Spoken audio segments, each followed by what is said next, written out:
السلام عليكم ورحمة الله. أنا أحمد، مش شيخ ومش عالم.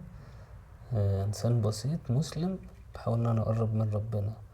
اللي احنا بنعمله في السلسلة دي إن احنا بنشوف سور القرآن الكريم، ناخد فكرة عامة عن كل سورة، ايه اللي ممكن تبقى بتلمسه في حياتي وممكن تبقى دوا ليا في مشكلة معينة.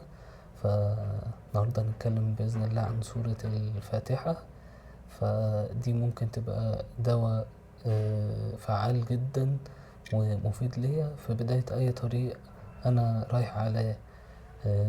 أنت بتفتكر رحمة ربنا عليك وبتحمد ربنا على رحمته اللي وهبها ليك، وبتسأل ربنا إنه يهديك الصح، يهديك الصراط المستقيم. تقول يا رب أنا بستعين بيك، يا رب أنا عبدك الضعيف.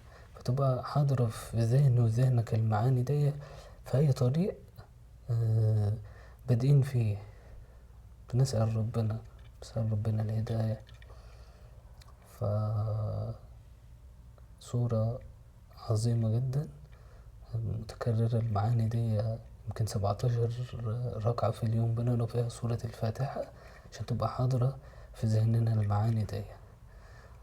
فربنا يرزقنا وإياك الطاعة ويثبتنا على الطريق. السلام عليكم ورحمة الله.